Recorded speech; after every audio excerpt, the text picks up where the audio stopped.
Hey everyone, Judicial Watch President Tom Fitton here with our weekly update on social media. Thanks for joining us. I'm glad to be with you this week. A lot going on. Big impeachment fight. We've got a big Supreme Court fight on Clinton emails. Big tech continues to be out of control. I'll talk about that. Plus, we have an election integrity battle I want to tell you about. The left pretends that we're not allowed to talk about it anymore, but we're still going to talk about it, and I'll give you an update there. First up, though, is the continuing anti-constitutional attack on President Trump. The presidential harassment, more or less, continues against the president. The impeachment trial will proceed against him beginning, I think, on February 8th, if I recall. But it's pretty clear that there are not the votes there to convict him. Recall the Pelosi House impeached him for inciting an insurrection. Completely baseless. But they'll do what they can because they can. They've got the votes. They convinced 10 in Never Trump Republicans to abuse their power, in my view, to target him over core protected speech that did not incite anything, let alone insurrection. But that all being said, it moved over to the Senate. I thought they might have held it up for a bit but they did move quickly on it with the tacit and implicit. Well, I shouldn't say, with the tacit support of President Biden. Biden has said the trial has to happen. So Biden's supporting this assault on the presidency. So the big question had been, after it was moved over to the Senate, or around the issue of moving it over to the Senate, is, of course, can you punish an office holder who's no longer in office? Now, you may recall, I've highlighted the fact, as best I could understand it, that they did have jurisdiction over former office holders. But there was a debate. And I think there's an argument on both sides. I tend to, since the Senate decides whether it has jurisdiction or not, that to me is the test. If the Senate decides whether they have jurisdiction or not, then potentially jurisdiction exists. And to me, it's pretty simple. But 45 Republicans voted for a motion by Senator Rand Paul to knock it out, saying they didn't have jurisdiction, including Mitch McConnell, the majority leader, who had been playing games saying that he was potentially in favor of convicting President Trump. So now it's done, because if you don't believe the Constitution allows the Senate to have jurisdiction over a former president, then obviously you're not going to vote to convict and allow this sham impeachment to proceed much further. So now the Democrats are nervous about having to deal with this at all, since they obviously aren't going to get a conviction. So they're wondering how quickly they can get out of it. But what I found very interesting about this is now it's the law of the land, practically speaking, that former office holders can be impeached and then punished through a Senate conviction. And now, presumably, if the Senate convicts them, they can exercise their prerogative to obviously can't remove them from office since they're already removed, but to bar them from any future public office. So now that they did it to Trump, it can be done to Obama. It can be done to Clinton. It can be done to Bill Clinton. I mean, Hillary Clinton and Bill Clinton, frankly. Any former president, right? It can be done to Comey. It can be done to Brennan. It can be done to Clapper. It can be done to all of the Obamagate figures. Susan Rice. And obviously Joe Biden's president, so he can be impeached. So that's certainly now on the table for options. So in the Senate choosing to proceed against President Trump, who no longer is in office, they have confirmed that Barack Obama can be impeached. And so I doubt Republicans are going to do it, but who knows? There's a new crop of Republicans, a new crop of conservatives. Maybe they'll actually pursue justice here, because justice isn't being pursued by the Justice Department, that's for sure. today it was announced Judge Boasberg, who is an Obama appointee, um, he's not the worst Obama appointee, but he's no conservative. Let's put it this way. And he's head of the FISA court. And I don't understand why, as head of the FISA court, he was handling this case, since he's a crime victim in many ways, or his court is. But Kevin Klein-Smith, the FBI lawyer who altered material related to the FISA warrant targeting Carter Page. The CIA told this FBI official that Carter Page was essentially an asset and a source. And he changed it completely around, saying that he wasn't, and altered that piece of information. Now, obviously, if he was a source, it should have been A, disclosed to the court, and B, it would have obviously undermined the application itself. So he altered that document, and he was facing potentially, he pled guilty to the Durham team. And, they screwed that up because, frankly, this case had been handled to them on a silver platter by the IG in late 2019. And only recently I guess he pled guilty, or they came up with a plea deal. But then he shows up in court a few months ago. Well, I'm pleading guilty, but I didn't do anything wrong. I didn't do it on purpose. I was under a lot of pressure. I thought it was true. All the arguments and excuses. And, that's what defense lawyers make and do. So Judge Boasberg, long and short of it, rejected prosecutors' request for a jail sentence. Not even a day will this FBI lawyer, who helped ruin Carter Page's life, undermine Americans' confidence in the fair administration of justice, attack the FISA courts. He's getting a year probation. Prosecutors had sought up to 6 months, but not one day in jail will this former FBI official now serve as a result of Obamagate, because this is part of Obamagate. Now, Durham, I don't know what he's doing.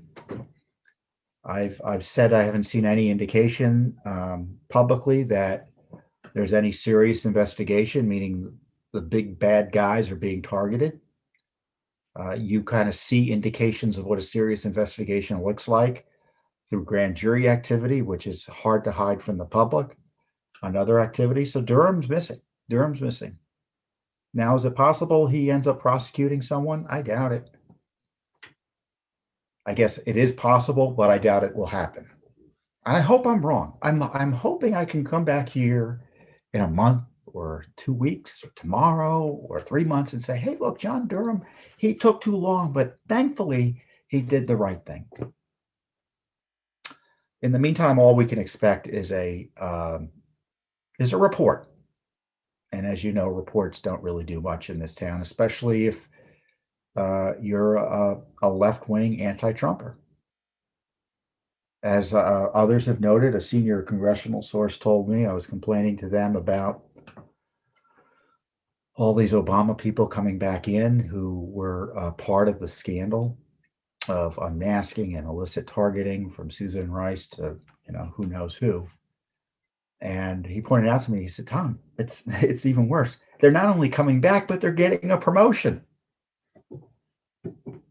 And indeed, when you have John Brennan talk about targeting conservatives like they're terrorists, why would you expect him to say anything other than that, given the fact that his misconduct in the targeting of Trump, from his perspective, has been ratified by the election of Joe Biden, or installation of Joe Biden? I mean, he isn't being held accountable for what he did. Obama wasn't even questioned about it. Biden obviously was never questioned about it. He was involved in the unmasking of Flynn. Never questioned about it. And the only one doing any work now is Judicial Watch. Suing in court to get the documents about what really went on. We're not waiting for Durham. We're not going to wait for Durham. Now, as President Trump was leaving office, there was this effort by the president to, at the last minute, declassify or release a whole bunch of documents. Our friend John Solomon at Just the News has been reporting on some of them, but a bunch of them still haven't been released, even though they supposedly have been declassified. I mean, the FBI was opposing, it looks like, and the intelligence committees, intelligence state was objecting to virtually anything being declassified. And by what I mean declassified, I don't mean classified in the sense that there was national security information that was being withheld.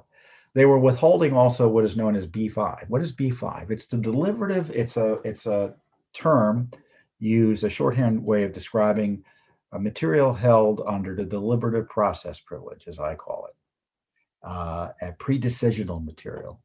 And so FOIA, you think, allows a lot of documents to be released. It does, but not. But the government has abilities to withhold information, and some of the information they withhold is the essentially pre-decisional documents, the back and forth that happens before a decision is made. Now, from our perspective as a FOIA requester, we want all of that, right? Because that's where the good stuff is. The government says, "Oh no, you can't do that. It will chill decision making." So under that theory, they withhold communications with the, for instance, they had talking points for the tarmac meeting, proposed talking points. That's B5. We can't get that. That's the Clinton tarmac meeting. So what were they planning to say about Loretta Lynch's illicit meeting with Bill Clinton on the tarmac? Trump administration withheld that from us. So this is the challenge we had faced. And ironically, or sadly, it won't change much with the Biden administration. I know you're upset, probably because, you probably didn't want Joe Biden to be president, right? Many of you, right? But from Judicial Watch's perspective, our work actually increases because we know with bigger government and the more programs, there will be more opportunities for corruption. But in terms of our litigation, it doesn't really change in terms of its nature because we were being obstructed by Trump administration appointees. So the folks he had running these agencies, like Barr and Sessions and Pompeo and all the rest, who, I may agree with on things here and there in terms of policy, on transparency, they were a disaster. They were a disaster. And so the Biden administration obviously is, what is going to change? They're going to tell us we can't get the same documents the Trump people were telling us we couldn't get. Except the big difference is, to President Trump's credit, it's the president. In the case of Joe Biden, I don't know where he is. And I mean that literally. I guess, I don't know, literally or figuratively. You could interpret it. But at least President Trump, he knew there was this issue of secrecy. He tried to get stuff out. He pushed to get stuff out. He was constantly battling the deep state to get stuff out and his own appointees. Do you think that's going to happen with Joe Biden? Of course not. So those are the challenges we face. So, but we've got all these lawsuits against the Biden administration. We're pursuing them as appropriate. And to try to get the documents about the worst corruption scandal in American history, which is the illicit targeting and spying on Donald Trump and other innocent Americans like General Flynn. And the folks who are implicated are now back in public office. Joe Biden, Susan Rice, other officials he's appointing at DOJ and other agencies. So we've got a lot of work to do. But on the other hand, we know how to do this. We've been doing this for 25 years at Judicial Watch. I've been at Judicial Watch for about 23 years now. So there's nothing new under the sun in terms of government transparency. It always gets a little bit worse each year, but then we just have to hire more lawyers. And you're helping us do that with your support. So thank you for that. So on the impeachment, but getting back to the impeachment issue, you need to let your senators know what you think about the continued abuse of President Trump. He needs to be given all the due process that's due to him under our Constitution and any sense of fair play. Remember, the House impeached him a week after the resolution was introduced. There was virtually no debate. There was some debate on the floor, but that was a day of debate as the politicians yelled at each other.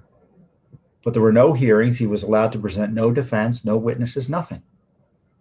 So the Senate has to ask itself, what is it going to do? Unless it's going to summarily dismiss it and just go through the motions and just say this is enough. But the president deserves full due process, and he needs to be treated fairly. I think it should be dismissed out of hand, but you should share your views with your senators. And I can tell you that your calls, and I'm sure many of you have paid attention to my imploring you to call earlier. Those calls made a difference. Those senators who refused to even consider a Senate trial for President Trump, many of them did that because they were hearing from you. But there are going to be other battles related to not only this abuse of President Trump, but further abuses of President Trump, believe you me. So you need to let your senators know what you think by calling them at 202-225-3121. It's 202-225-3121. Call your senators.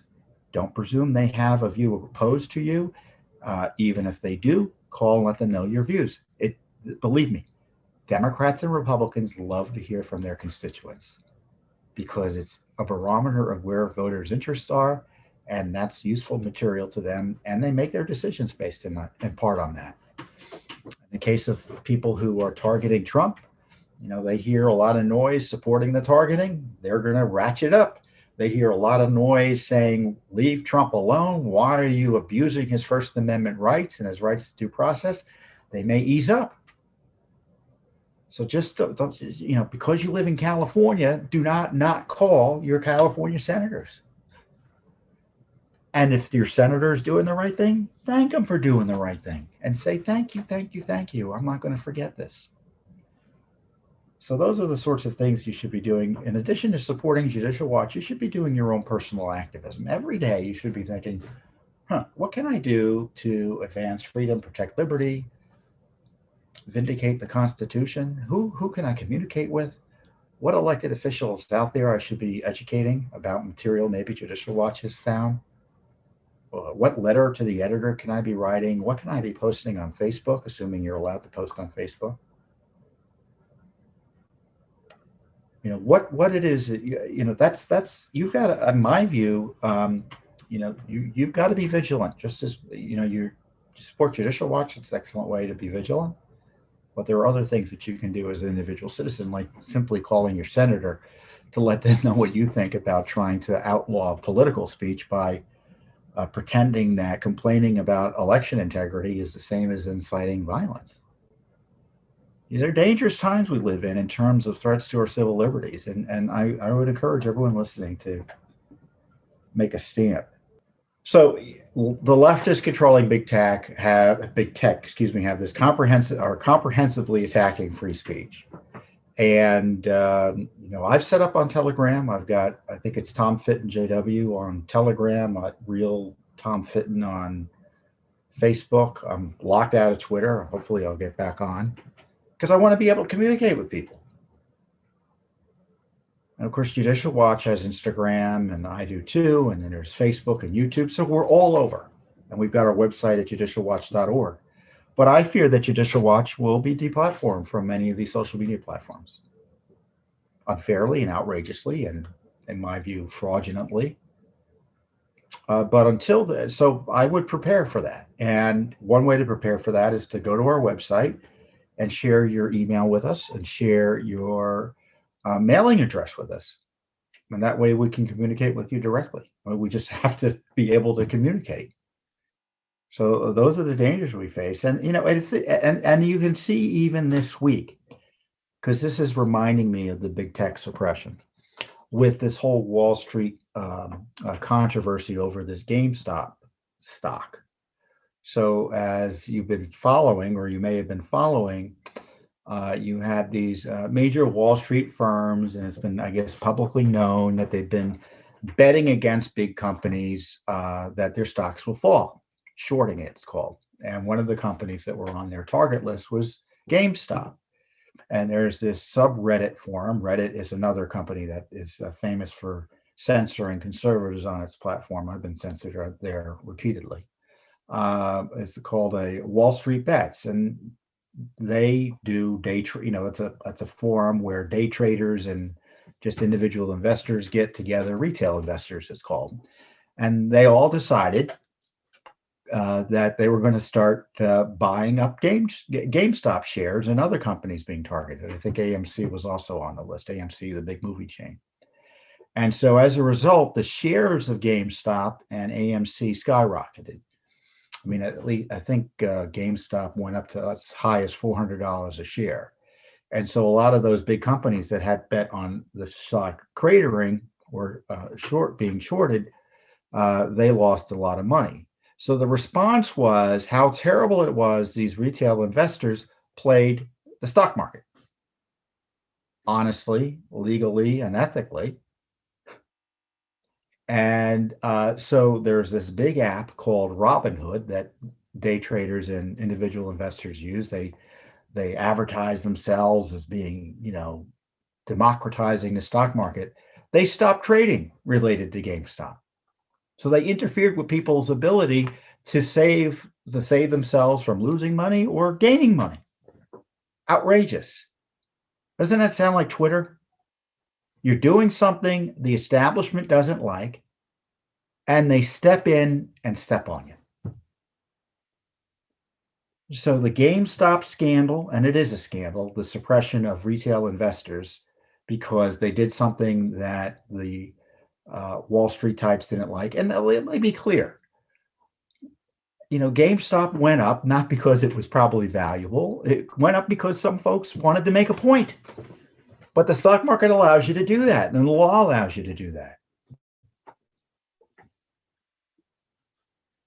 Sure enough, the Biden administration said they were looking at it. And so now those who are trying to make a buck in light of the short sellers on Wall Street are being smeared as racists and white supremacists and Trump supporters. It's crazy town. You do anything that the establishment doesn't like, you are going to be tarred and feathered and be essentially called a criminal who should be banned for doing anything. Free speech and now stock trading. Now I'm not a day trader. I don't have any stock advice for you. But Judicial Watch is investigating what went on here. I mean, the Treasury Secretary Yellen, she kind of waltzed through the Senate hearings. The Republicans made not a noise about her. I mean, this woman made $7 million in speaking fees from Wall Street firms after she left the Federal Reserve. Why do you think they gave her all that money? Because she's brilliant? No. You know why they gave him the money. The same reason they gave Bill Clinton all that money. For his speaking fees. So, this is, the corruptocrats, and I don't mean corruptocrats meaning Democrat. I'm meaning it's a bipartisan, nonpartisan term. And the Senate didn't want to do anything about it. So when you're calling your senators about impeachment, let them know what you think about their failure to vet seriously and hold accountable the Biden officials that are coming before them. So this Wall Street bets, this GameStop scandal, it's all part of the piece. It's all part of a piece. It's not a conspiracy theory. It's just a pattern of conduct.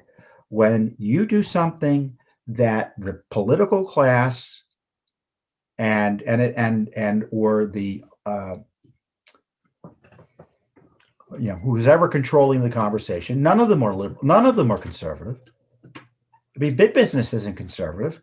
They may have on specific issues be more conservative on economic issues, but not all of them.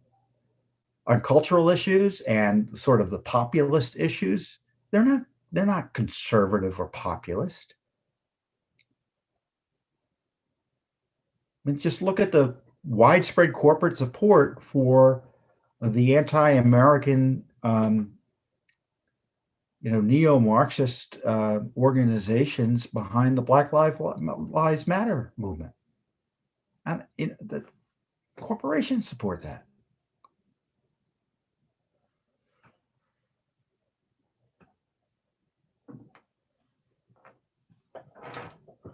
One of the things about being conservative is being a truth teller. And corporations are, when they're dealing with the government, it's hard to tell whether it's bribery or extortion or both, and it's an unholy mess. So the targeting of retail investors, meaning you, if you wanted to start trading on GameStop, you would have to be nervous about it, because who knows what's going to happen? Maybe they'll just come and pull the plug on your ability to trade. Let's say you're exposed and you want to get out before you lose too much money. The way Robinhood acted yesterday, this big app, they prevented you from doing that. But that may even be illegal. I don't know. So Judicial Watch is going to be doing Freedom of Information Act requests to Treasury and the Securities Exchange Commission to figure out if this suppression of retail investors, how it happened and whether it was corrupted or not. Because you'll see a lot of press on it, but they won't ask questions. They don't want to ask the Biden administration any tough questions. Jennifer Psaki, who is President Biden's new spokesman at the White House, she was asked about this the other day, and her response was, I'm just happy yelling as a woman. Who cares if she's a woman? She's Treasury Secretary. The question is, what did she do as Treasury Secretary? And what is she going to do as Treasury Secretary? As individual citizens who want to participate in the stock market have their actions restricted because better connected firms don't like their activities. Now, you know what? Those individual citizens, they could lose all their wealth in the stock market, right? They're going to be protected, right? That's the left and the big establishments. We need to protect people from themselves. Do you feel like you need to be protected from yourself? I trust you. I trust you to make judgments about your own money, whether to risk it or not in the stock market. But government doesn't trust you. So we're asking government, we're asking the Biden administration about what they were doing with this GameStop scandal. So again, that's what I love about Judicial Watch. We always know what to do when there's an issue like this, which is, the easy answer is transparency. Figure out what the government's up to. So the other big issue, which we haven't forgotten, is the Clinton email scandal. Oh, I know we're not allowed to talk about Clinton emails. It's too far. It's been too long, right? That's old news. I don't know about you, but I don't think it's old news.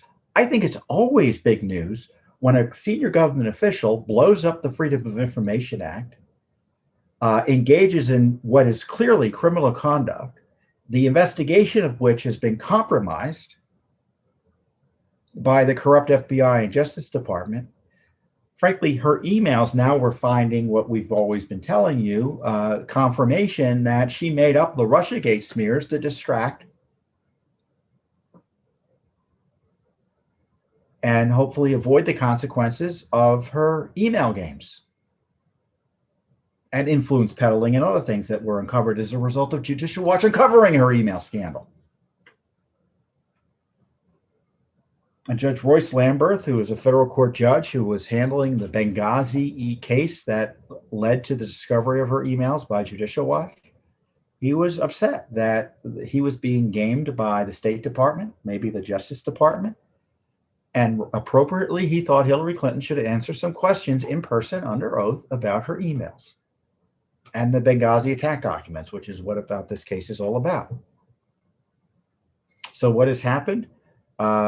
Hillary Clinton used mandamus action, it's called. You lawyers will know what it is. I'm not a lawyer, but you know what I mean. meaning she short-circuited the appeals process that normally would be available to a witness who didn't want to testify and went straight to the appellate court. And of course, the appellate court here in the District of Columbia, which is controlled by appointees not of sympathetic to Judicial Watch, to put it charitably, gave her a pass, told her that she didn't need to testify, and allowed her to use mandamus, which is typically only available to parties. She wasn't a party in the traditional sense. She was a witness. Typically, if you don't want to testify, you go into contempt and you appeal it. And not only did they let her out that way, but they said the court has no business asking questions about how this happened. That you could have a senior government official take 60,000 emails away, delete 30,000 of them. You have the agencies lie through their teeth about it and continuing to lie. And the court has no equitable interest in figuring out what went on there. FOIA doesn't allow it. Talk about blowing up FOIA if that's allowed to continue. And so that's why Judicial Watch this week asked the Supreme Court to overturn that terrible appellate court ruling. And I encourage you to read it in terms of how it describes how Hillary Clinton was given special treatment by the court through this mandamus action. Extraordinary relief. Remember, Michael J. Flynn, General Flynn, he sought mandamus action against Judge Sullivan for keeping his case alive after the government asked to be dismissed. And that same court said, you can't use that. That's an emergency motion. That's extraordinary relief. He was facing jail time. Hillary Clinton was facing testimony. They said, oh, you can use it. You can use, don't worry. You can use this extraordinary relief that contemporaneously we were denying to General Flynn, who's facing criminal cases.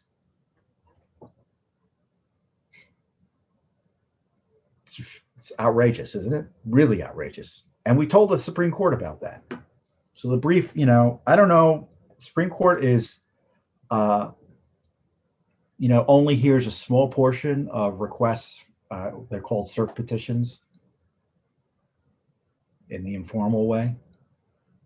But we put it on record what we thought here and what the court ought to do.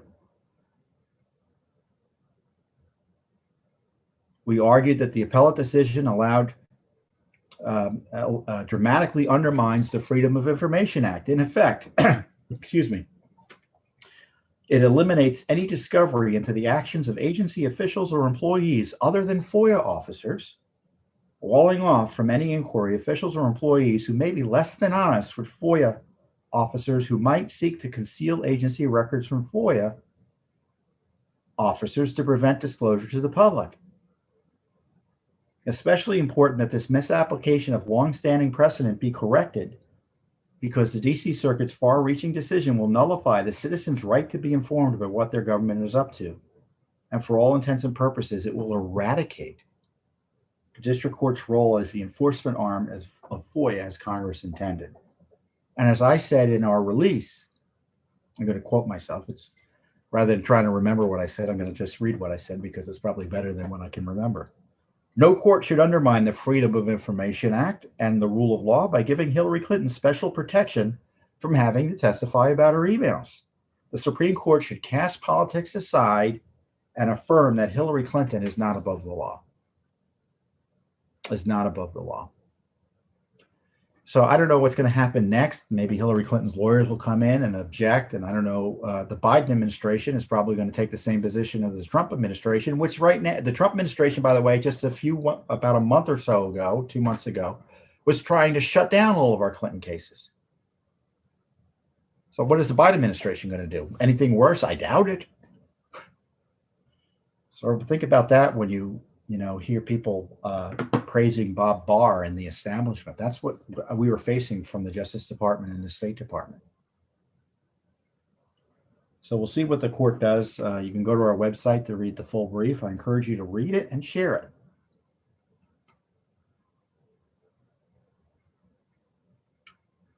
And it's also about Benghazi. We're not allowed to talk about Benghazi anymore. Susan Rice is back in the White House, domestic policy advisor. She was involved in Spygate, Obamagate, and Benghazigate. She lied 5 times to Sunday morning on the Sunday morning talk shows about Benghazi being tied to a video as opposed to a terrorist attack, which they all knew from the get-go. And she gets rewarded. So this is how corrupt the city is. You fail, you get rewarded. You commit crimes, you get rewarded. Now, only if you're on the left side of the aisle, of course. But often too on the right. What you would think would bar you from employment in another sector, it's no hurdle here in Washington, D.C. It's no hurdle here in Washington, D.C.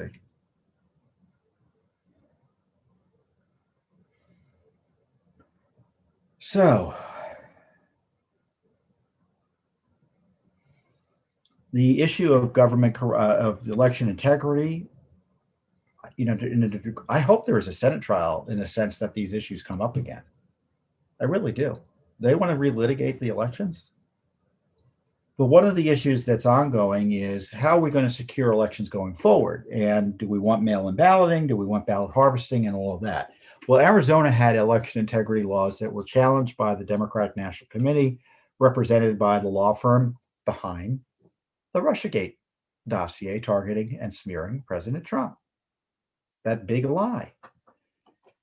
And so that firm was behind all these challenges to make it easier to vote by mail, undermining the security of the elections.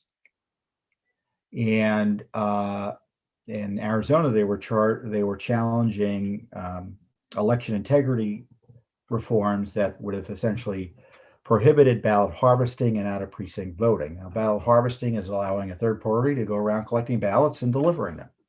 I don't think I need to tell you why that's problematic in terms of election security. Out of precinct voting, it's a little bit more complicated. So imagine you are in a jurisdiction. Let's say you're in, you live in the Bronx and you go to Albany to vote. That's out of precinct voting. And if that happens, typically, you either can't vote or you have to file a provisional ballot. That obviously, when you have people showing up in places that are not supposed to be to vote, that undermines the effort to keep elections secure. And the left, for reasons I think that are obvious, opposes secure elections or reasonable security measures for for cleaner elections. And so there's a big battle in Arizona. The lower court upheld the measures.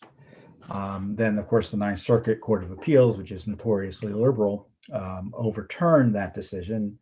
And so now it's before the Supreme Court, and Judicial Watch filed an amicus brief, which are with our friends at the Allied Educational Foundation, asking the Supreme Court to uphold Arizona's electoral laws. And their theory is that the Voting Rights Act, which is a federal law, longstanding federal law that protects the rights of citizens to vote, particularly minorities, is implicated in election security matters like this. They allege that there's a disparate impact on minorities and therefore the law should be thrown out. And alleging a disparate impact and whether a disparate impact is enough to throw out a law is a different matter. Now, what do I mean by disparate impact? It doesn't mean that the law necessarily was purposely designed to target someone by race. If it has the ancillary effect of disproportionately affecting a particular protected class, that's a disparate impact. And they think that's enough to throw a law out, even though the law on its face is neutral. Well, A, there's no evidence that there's a disparate impact on minorities. And B, in my view, that's the wrong standard. But courts ask whether the evidence indicates that the challenged voting procedures have caused minority voters to have less opportunity to participate in the political process and to elect representatives of their choice.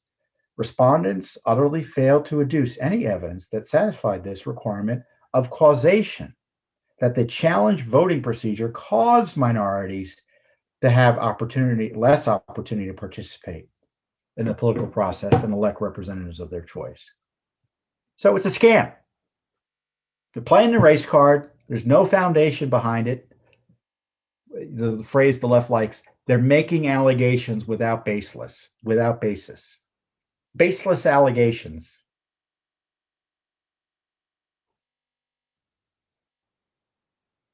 And as I highlighted, the case highlights how leftist partisans would misuse civil rights laws to undermine election integrity measures such as ballot harvesting, which is a menace to free and fair elections. So I hope you're able to see this video because I'm talking about things big tech doesn't want you to talk about. You're not allowed to complain about these policies and procedures anymore. You're not allowed to raise questions about how elections are being run. But we're going to keep on our litigation. We filed this brief. We've got lawsuits continuing to clean up election rolls in North Carolina, Pennsylvania, and Colorado. In all of those states where you're being opposed by secretaries of state and the radical left. The same groups that were targeting election security measures in 2020 are trying to stop us in our cases. We're literally in court against them. I mean, it's not just Judicial Watch against the state. It's Judicial Watch versus the state and the entire organized left. But because I know you're behind us, and I know we have the support of tens of millions of Americans, I don't see it as David versus Goliath. I see it as Goliath versus Goliath. So I'm confident in our ability to win. But our elections are under assault in terms of their integrity.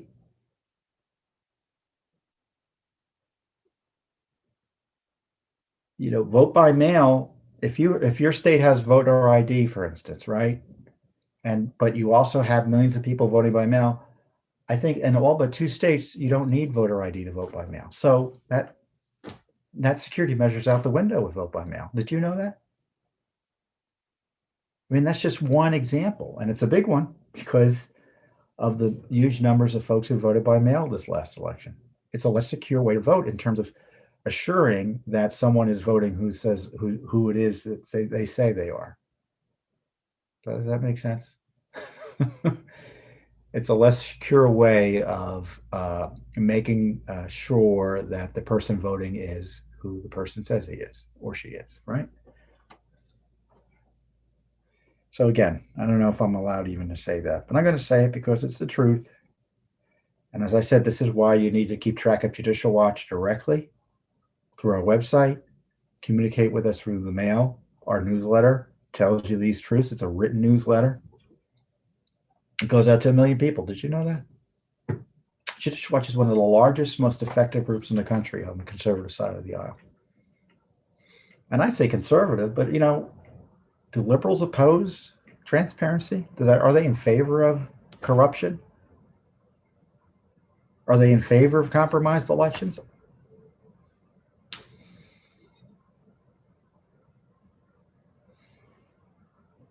I don't think that's necessarily conservative. So with that, have a good weekend. We'll be here next week with the Judicial Watch update. We've got a lot of new material coming out, new lawsuits, new documents. So, we're going to be the only game in town holding the Biden administration accountable under law, practically speaking. So you can trust Judicial Watch to keep up the heavy lifting. And again, I hope to have your support in doing so. I'll see you next time here on the Judicial Watch Weekly Update.